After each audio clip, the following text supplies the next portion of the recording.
welcome everyone to the pre-concert composer talk. My name is Brennan Stokes. I am the assistant director for the Ensemble, and sadly we have two of the composers on the program with us, two of our commissioned composers, Nicholas Denton Protsack and David Garner. I was very fortunate to study with David during my time here at the Conservatory, as well as Nick.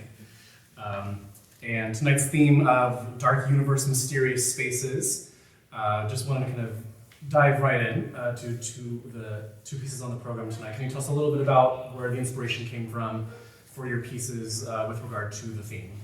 It's fortunate that Nick and I are up here because I think of all of the pieces on the program, both his and mine exemplify the scope of the project.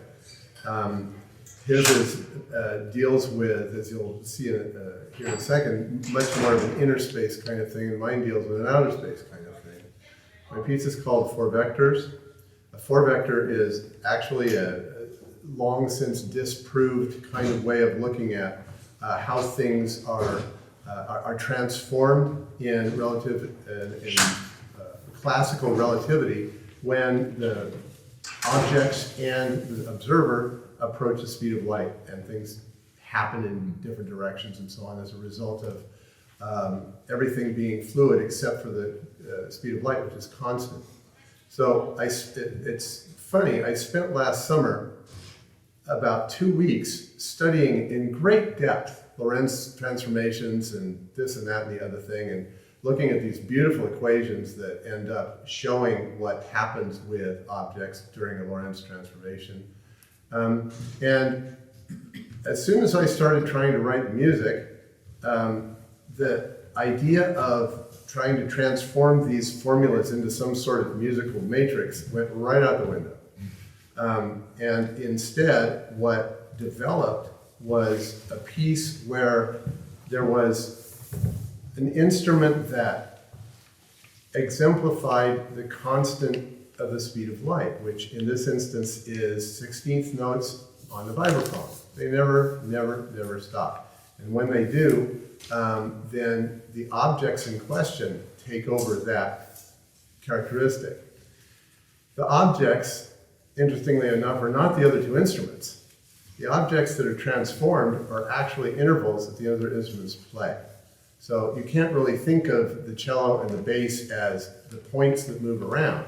You think of the composite rhythms and intervals of those two instruments as the things that are transformed throughout not only a rhythmic process, but also a symmetrical process using some sort of derived Slomaninsky scales. That's it. And there's a rather whimsical video that goes with it. I really appreciate Stephanie Newman and what she did with it.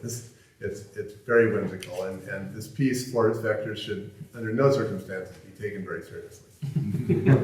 Thank you, Nick. Well, first I just wanted to say that, as you mentioned, I was a student of David's, and it's a great treat and an honor to be having a premiere in the same concert as him. And also, as David mentioned, it's great that that we are the kind of two extremes of the dark universe, mysterious space type idea. And in my particular piece, I definitely am more in the mysterious space realm. Essentially, for my work, I was very fascinated by the research of Suzanne Simard, who studied the ways that trees in forest ecosystems, as well as other plants, actually communicate with one another. And they do this via things called Mycelium Networks. And these networks are essentially the sort of finger appendage-like roots of mushrooms that grow and latch onto various plants. And basically, they sap some nutrients from trees and plants, and in doing so, they actually allow these trees to pass nutrients through the system into other trees. So the trees actually communicate with one another. And I think of the mysterious space as being this actual sort of intelligence, collective intelligence of this forest. Where does this collective intelligence exist? In what space does it exist? it's sort of hard to say where it's stored, so to speak. And so in that way, it's a very mysterious space. And similarly to David as well, I'm also having some visuals accompany the premiere of this work. There are wonderful visuals by a good visual artist friend of mine named Emerald Holt. And then she has a bunch of very beautiful overlaid branches sort of fading in and out with one another. So I think it adds a lot to the thematic ideas of the work. So as I've had the privilege of hearing the rehearsals and looking at the scores of these two wonderful pieces, I've noticed that with both of your works, there is this idea, or I guess motive, of these seconds or notes that come very, very close to meeting each other in the realm of a second or smaller, let's say. What is it about the notion of seconds, or as these kind of very closely, these pitches that come together in, obviously the two of you not talking with one another about this, what do you think is it about that interval specifically, or kind of the transformation or the meeting of the pulling apart of these kind of closely associated notes that resonates with a theme like this? Yeah, so in my particular work, I thought of it in a way as being sort of like a game of telephone. And what I mean by that is that the work starts off with a single pitch, G flat, and everyone takes over that G flat. And what I should add is that in my particular work of music, each performer sort of represents a different tree in the ecosystem. And they all have very similar music. In fact, they all read off the exact same sheet music. It's for open instrumentation, so anyone on any instrument, or even voice, can read it. And now getting back to this idea of this initial note being passed around, it's sort of like a message being relayed through a bunch of different systems. But as this message gets relayed, it gets iteratively distorted more and more. And so this is where you get, as you said, like these very close intervals. They start to pull apart as the message passes around. We go from unisons on the G flat to perhaps quarter tones smaller than a semitone, semitones, then larger intervals, and then the message sort of passes through and it becomes a new message in a way.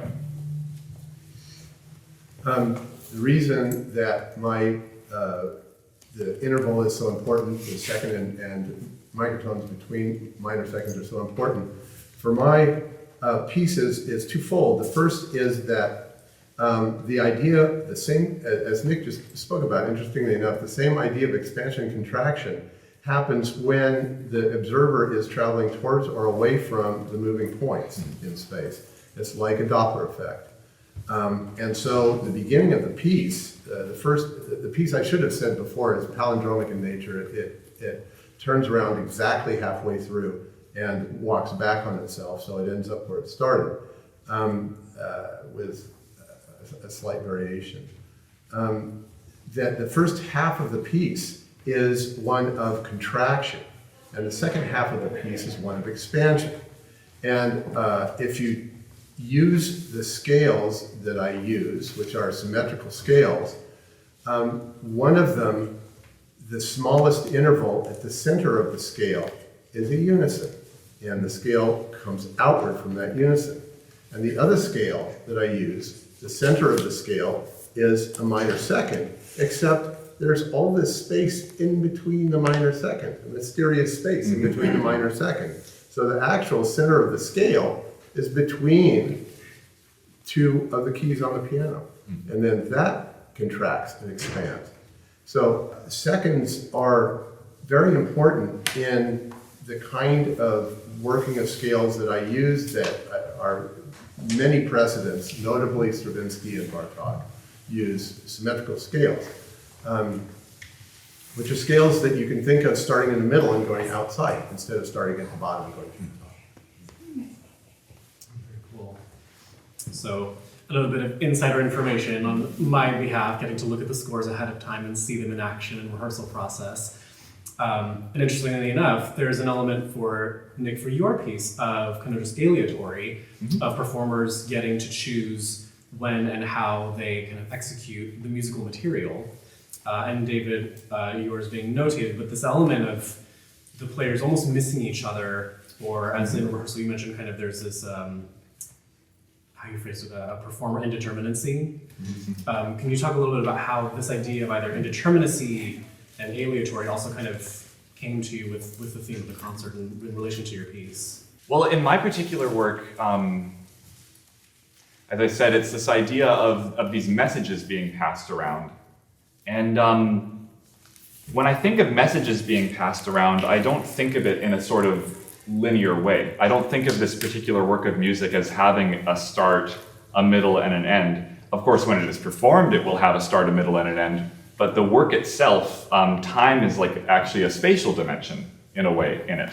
You can go back, you can go to different places as this message gets passed around. It's actually sort of like a game, or perhaps like a computer program.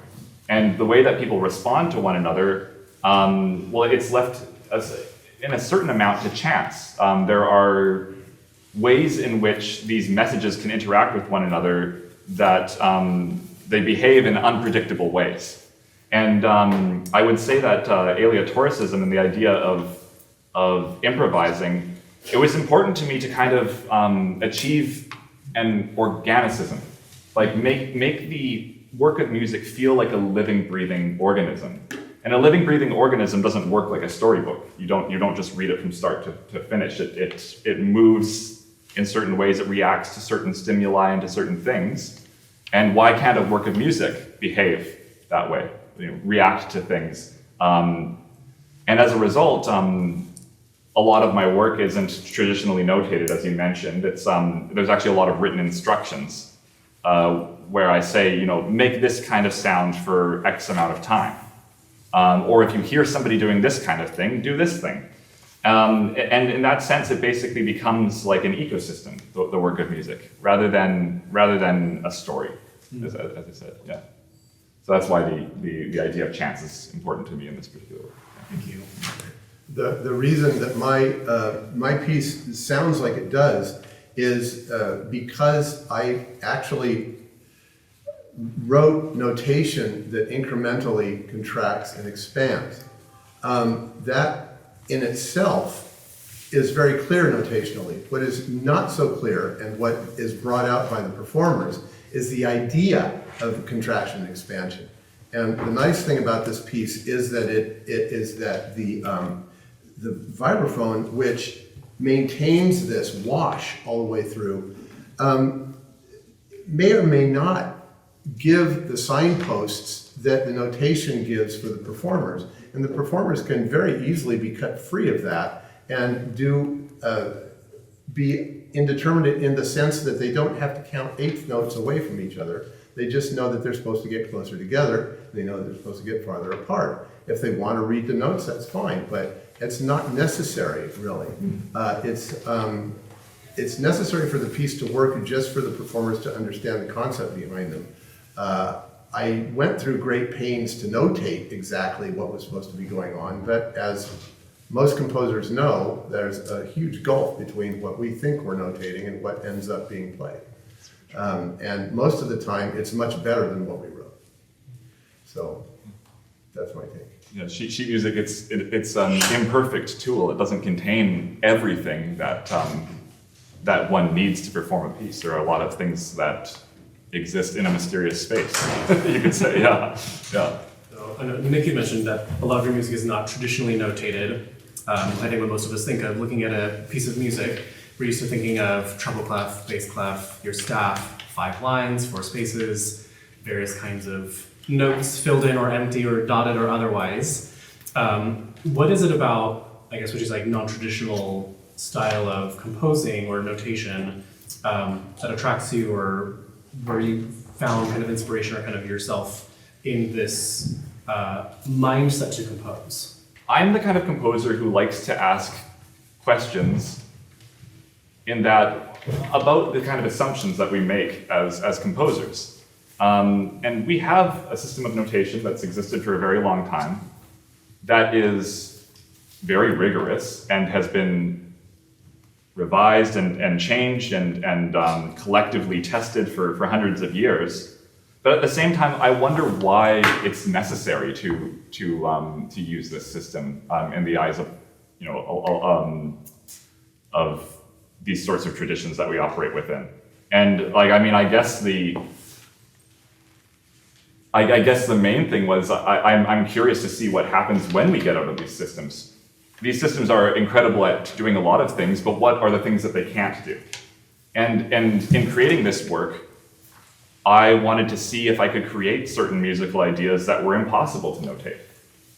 See, in my opinion, I think innovation should never be necessary, I think innovation should only occur out of necessity.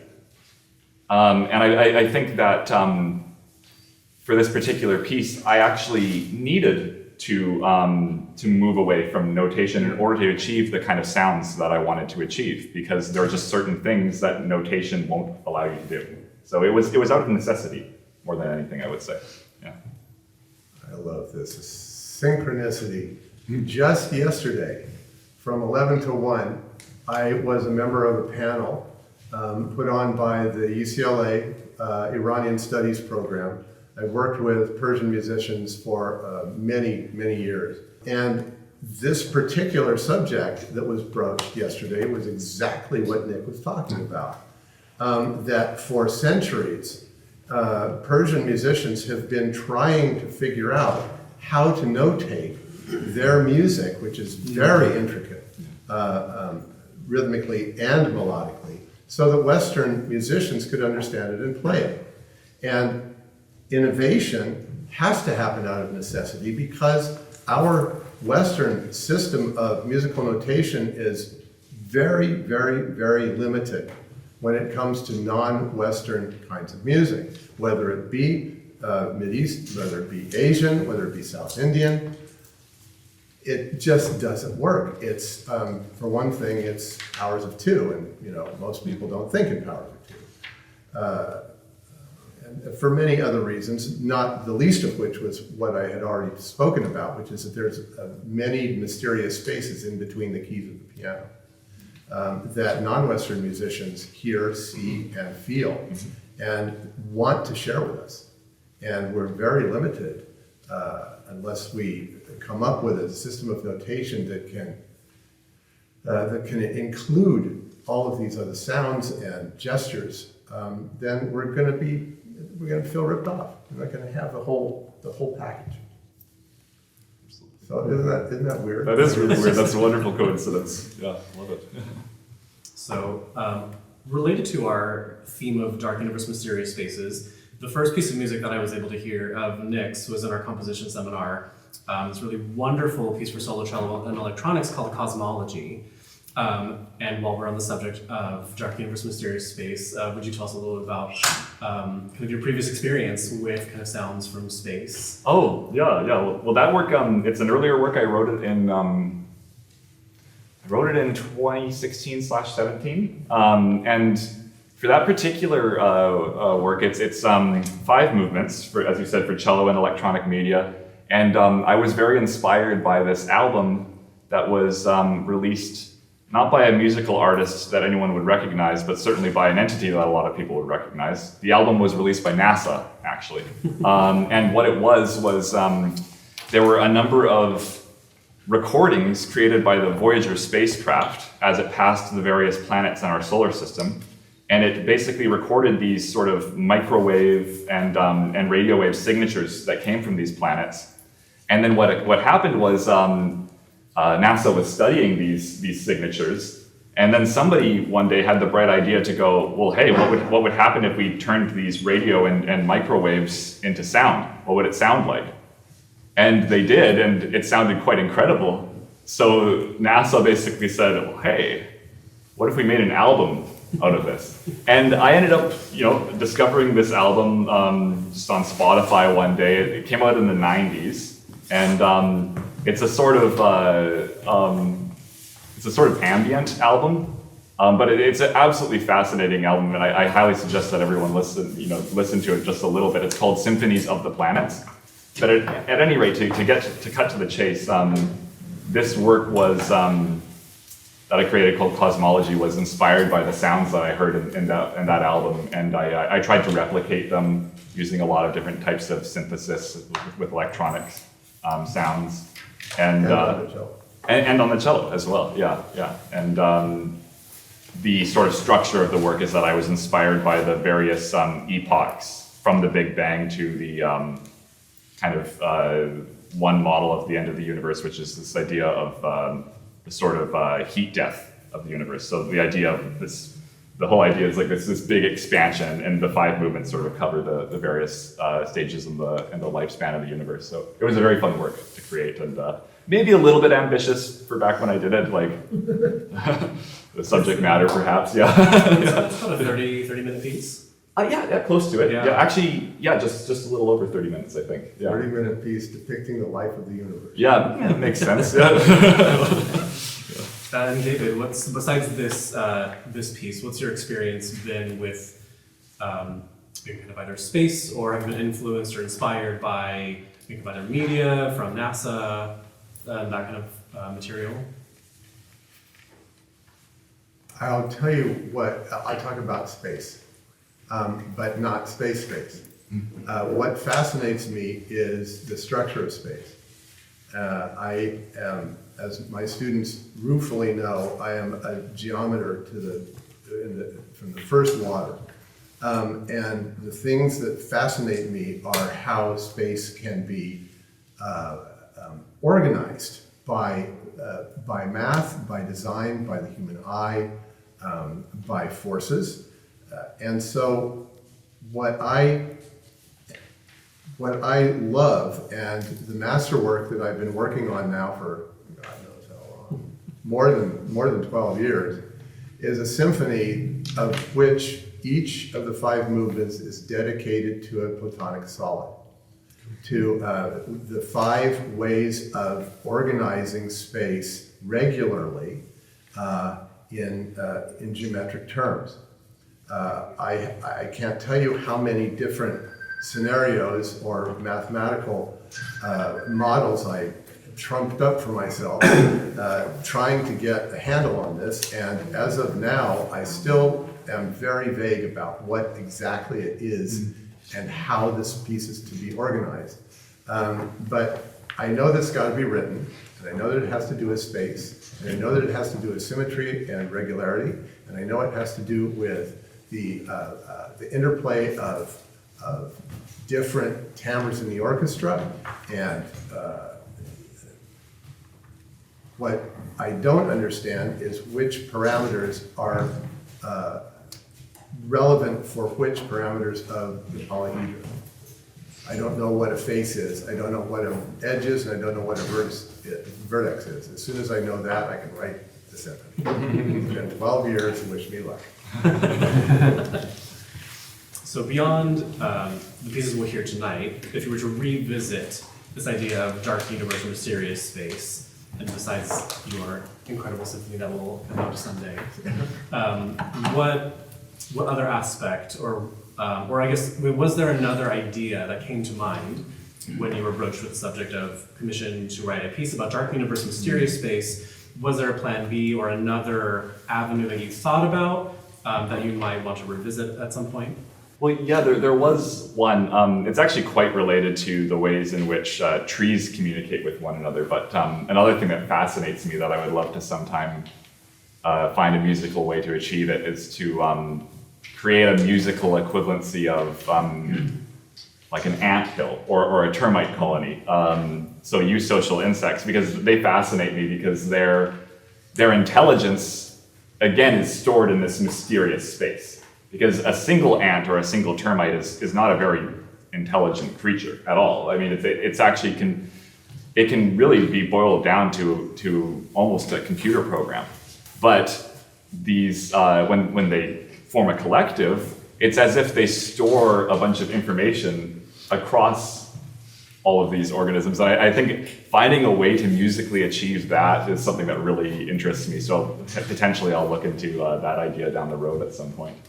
Will you release ants into the concert hall? Well, to be honest with you, the thought has crossed my not in the concert hall, but certainly like what would happen if one was to sonify an anthill, like have an anthill inside of a terrarium with a bunch of sensors, and to basically have those sensors create a sound when a certain thing occurs, and all of a sudden you're hearing a composition that's created by an anthill.